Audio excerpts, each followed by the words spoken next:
Good morning and welcome to the September 2019 webinar from Pearl Planning. I'm Melissa Joy, and today we'll be discussing the ABCs of Social Security and Medicare. These are two of the most important topics for retirees. It's something we talk about every day, but I think there's a lot of either opportunity for education or understanding that we have. So I know that we're going to get elementary today, but I think that that is a good thing. So our agenda is pretty simple. We're going to talk about Social Security, we're going to talk about Medicare, and then we're going to discuss action items. Like I said, I'm not telling you exactly what you should be doing. What I am telling you is the things that you need to be thinking about. So I always suggest that you also then go and work together with someone to make sure that you are making the right decisions for you. It can be complicated, even though it seems like simple topics that you've heard about all your life. So let's get started, and we're right into Social Security. So when do I start collecting? Well, that's an important decision that has lifetime consequences. So you need to make that decision carefully, and I suggest making it with the help of a financial planner. But here's some of the basics. First, Social Security represents 33% of all Americans' retirement income. So it's a really critical part of the money that people have for their resources if they're eligible for Social Security. As you think about it, the advantages are that there's lifetime income, you have a bit of longevity insurance, so certainly if you live longer, Social Security becomes more critical. There's also some inflation adjustments that occur in most years, and you don't pay full taxes on all of the income that you receive from Social Security. And it does have survivor benefits as well if you are eligible for Social Security, but your spouse isn't or would not be receiving as much as you. Many people say, you know, I don't want my financial plan to include Social Security because I don't know that it will be there when I get to that stage. We can always back off from Social Security in terms of the need to rely upon it, but we do have funding into the late 2020s or into the 2030s. As of now, these are statistics from 2018, and there actually is funding that could be done through payroll taxes all the way through 2089. We think that there will likely be reform to Social Security, but what we don't think is that the Social Security will go away altogether. I always suggest with financial planning, whether you're talking about Social Security or taxes, that you plan as you know, but a financial plan is intended to be flexible. So you make adjustments as you go, whether the law changes or tax rates change. So this is just another one of those factors that we'll see how it goes over time, but there will probably be some form of it. So you have access to information on your Social Security record if you have one, and that is at My Social Security, which is run by the government, and you can see a sample of the statements that you may be familiar with. We used to receive them more often in the mail. Nowadays you log in and you get access to your account there. I'll tell you, it's hard if you get locked out of this account. You likely may have to go to the Social Security office. So operate carefully within there, but you have access to much of the information we're going to discuss today right at the Social Security website. So information you need to know. A primary insurance amount is what you would receive with Social Security at your full retirement age. And oftentimes if you have years of earned income, you can kind of map out and see if your income stayed the same, what would the trajectory be for your primary insurance amount.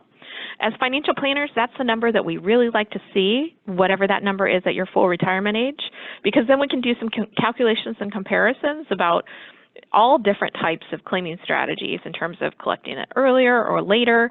And you become eligible for Social Security as young as 62, but you take a haircut if you claim it early, and then you can claim as late as age 70. That full retirement amount is in the process of adjusting higher. So for many years, it's been age 66. But over the next few years, for the retirees over the next few years, and you can see the birth dates of those people, it's transitioning up, and it's going to be 67 for those of us that were born 1960 or later. So you have a decision to make. You could file early, you could file late. Late filers are often those super savers that don't have to rely on Social Security early in retirement or have delayed their actual retirement until age 70. Or many Americans, if not most, file earlier than their full retirement age.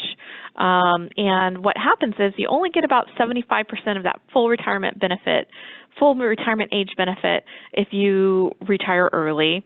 These stats are from socialsecurity.gov. And you get a bump up by about 8% a year if you retire later. So this number then gets, locked in, and you then get your inflation adjustments from Social Security based on these numbers typically. So where do you find that number for your full retirement age benefit? It's right here on your Social Security statement.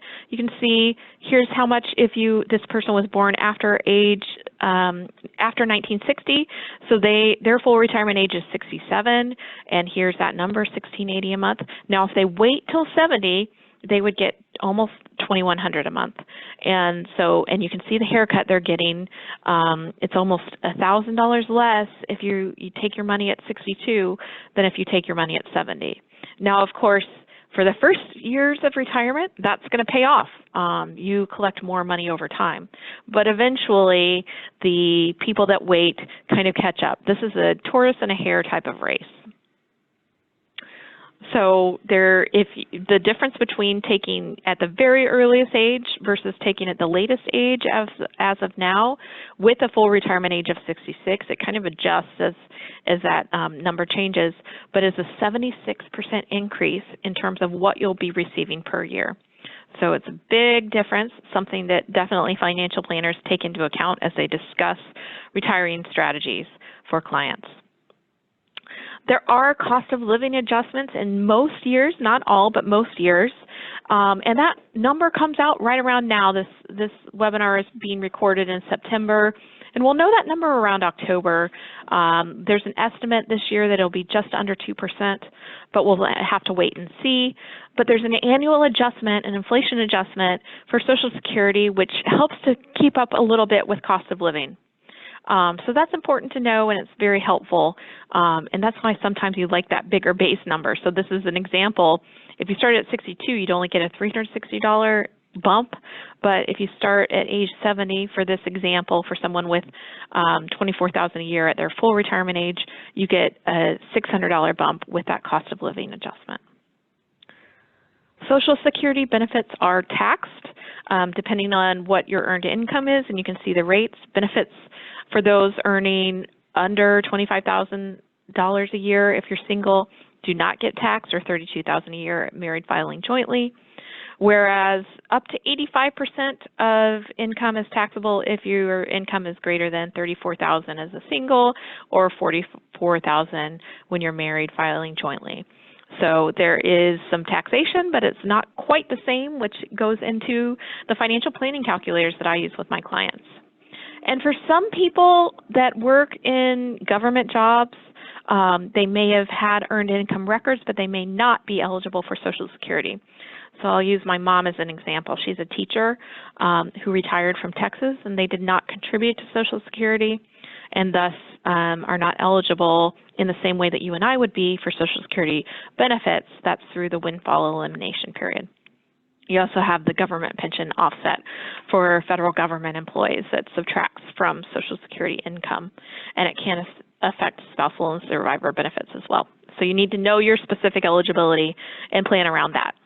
Now, I told you about the tortoise and a hare, so you can see for those starting at age 62, they're always winning up to around age 75, and then there's a break-even point between them and those that took their Social Security, in this example, at age 66. I'll tell you, you get an incremental adjustment for every month that you wait. So these are just, kind of some big numbers or milestones, but you can get very detailed into whatever month you decide to take Social Security. And then, the last laggard, that hare, are those that waited till the last possible time to take Social Security before you quit getting those adjustments higher.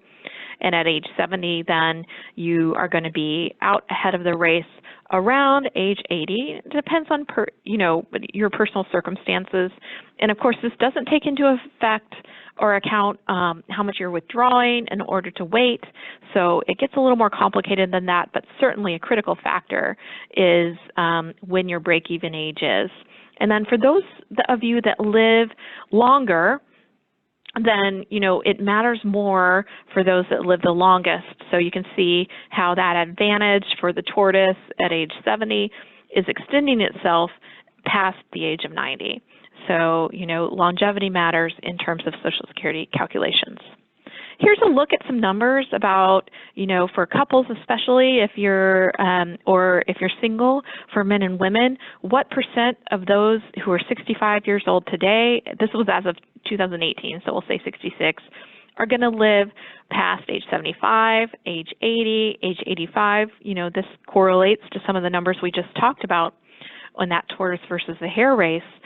And, 20% of married couples will have one partner that lives past the age of 95, statistically, according to analysis today. So that's, really where that longevity consideration comes into play. So if, let's say one of you worked in a married couple and the other did not, well, if there's a higher earner, then their partner is eligible for spousal benefits as long as they've been married for at least a year and as long as they're at least age 62. So then the other spouse can start collecting on the individual benefits. There is also a calculation for min and max based on the primary insurance amount for spouses. And again, this is it matters whether the primary earner has started to collect themselves, but this is a critical factor in making decisions. And for that person who's earning, who has the higher earnings record or the earnings record in some cases, it also really matters about their claiming decision because that factors in if their spouse lives longer than they do. Many people know that also if you're divorced and you were married for at least 10 years, then you can start to earn benefits on your ex-spouse's earnings record as well. It matters that for the length of time for your divorce, it matters whether you've remarried, in many cases, not all, and you have to be at least age 62. The one disadvantage is, as far as I'm aware, you aren't able to go to the Social Security office and say, hey, can I see a Social Security statement on my spouse's earnings? So there's a little bit of a black wall in terms of, or a black box in terms of some of the information. It's wonderful if you're cooperative enough with your former spouse to be able to have some knowledge of their earnings record, because you would claim just like the spouse on the previous page and receive about half of their benefits. So that really matters. Now, let's say that you are a widow and as a surviving spouse, you do have access to your deceased spouse's benefits. You have to have been married for 9 months, and it matters your age, so you can start to collect survivor benefits as early as age 60. There's also some other benefits for people with dependents. We're primarily focusing on retirement Social Security planning today, but certainly that's relevant, and we can, talk about those factors if needed. But you also get those benefits from delaying your claiming strategy here as well as a widow. So what should you think about as you think about your claiming decision? Well, I always encourage people to think earlier, not later. I want them to have knowledge of their specific example. I think people get information from their friends. They say, oh, you should do this, you should do that. And while that's useful, I also strongly encourage people to talk with a financial planner about their particular needs and strategies in order to get the most appropriate help. But you should think about how long you plan to work, how long you think you might live based on family history, et cetera, the needs of both yourself and if you have a partner, your spouse, and then your other retirement income sources. So all of those are factors that matter, and that's exactly what we look at when we do retirement planning strategies. So next steps for Social Security planning, go to socialsecurity.gov and set up your account or get a quick refresh. evaluate different claiming strategies and make sure that you're working with a professional if possible, and develop and implement a retirement income plan that you can adjust over time if things change, but you have, a good plan in place.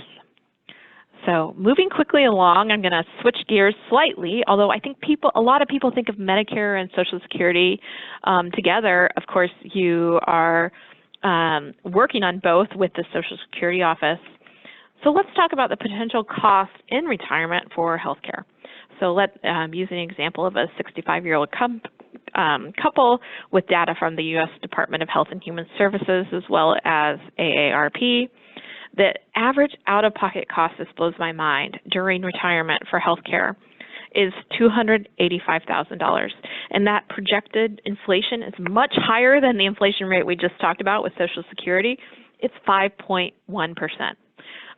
When I talk about with medical costs with my clients and healthcare costs, we actually map a separate healthcare cost into your financial plan and your retirement plan, and I use that higher inflation rate so that we adequately or appropriately plan for that bigger and bigger cost, especially as people live longer. This does not include long-term care costs, so we could have a whole entire additional conversation. In fact, we have recorded webinars available on long-term care. But if, as you age, if you need additional care or nursing home care, skilled care, then that is on top of this, almost $250,000. So Medicare is a government-sponsored health insurance program for individuals over age 65.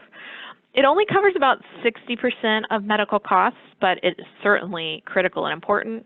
Some of the things that are not covered include dental, vision, hearing, or long-term care costs. When you enroll, you have parts A and B, and then there are paths for additional coverage with a lot of additional parts. Either you could keep original Medicare and add Part D plus Medicap, or there's Medicare Advantage. And so, it can be a complicated path. I always recommend that in addition to including your financial planner in the conversation, that you work with someone who is experienced in Medicare as their main, primary focus because of the complications. They can really help you to identify the appropriate strategy based on your current health circumstances, as well as your income and needs and really your preferences. So I just recorded almost an hour conversation in a video form with a Medicare consultant, which I'd encourage you to look up on my website. It's under our blogs. But, this is not a decision that is easily made, and certain windows matter. So Part A is your hospital insurance. Typically, there's no premiums, and you can see how much it costs for hospital stays per days. And then Part B is for medical insurance, like your doctor visits, preventive care. There's a monthly premium. Now you notice this monthly premium changes, and that's based on your income. So there's something called IRMA that goes into decisions about that, and there is a $185 deductible annually. And then you get into all the additional parts, and I haven't detailed them all today because we're just talking about the basics. But like I said, this is an important discussion where you weigh the advantages and disadvantages, your approach to healthcare. Like I said, your own health, and it may be different for you than a spouse, whether you're working or not. And for many people that don't work, there may be a decision on when you claim. It gets quite complicated, but we have resources that can help you make those decisions. Originally, you have a Medicare enrollment period that age 65. It depends on if you're still working, so you have to make that decision based on your own personal circumstances. But there's a window from 3 months before that birth date to 3 months after that birth date for your original enrollment period. And then there's also an annual enrollment time period to refresh and make sure that adjustments don't need to be made, and that is every year in the fall to winter, October 15th through December 7th.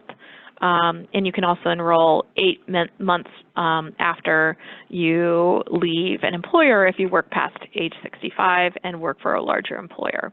So there's a lot of distinct, kind of time periods, but we really encourage people to start thinking about Medicare seriously and not just educating, but planning for action at around age 64 and a half. So we've gone over some of the very basics about Social Security and Medicare. Hopefully I've emphasized that your decisions about Medicare and Social Security should be integrated into your overall retirement strategy and your retirement picture. Review your circumstances annually. So I always tell people to refresh and update. Some parts of Social Security and Medicare can't or won't change, but the world changes around us. So I always encourage you, if you've already made your claims, to really think about what's next and what you should do. When the law changes or rules change, as we anticipate someday, there may be adjustments to kind of Social Security. Adapt and change along with, and that's the whole role of a financial plan, is not to map out the next 30 years in concrete, but to have a plan where you can have flexibility to adjust. Plan well in advance of retirement. So these conversations and this education is not something where you should be waiting until age 62 or 65. Really dig in and incorporate with your financial plan in general earlier than that, and that's where you can really have some advantages in terms of the quality of life and the quality of your plan if you start to do that earlier. And don't stop planning once you're retired, which I've already mentioned. So again, I'm Melissa Joy, and I really appreciate your time. I always encourage you that if you have questions, I would love to both hear your feedback and answer your questions. So you can contact me here at Pearl Planning.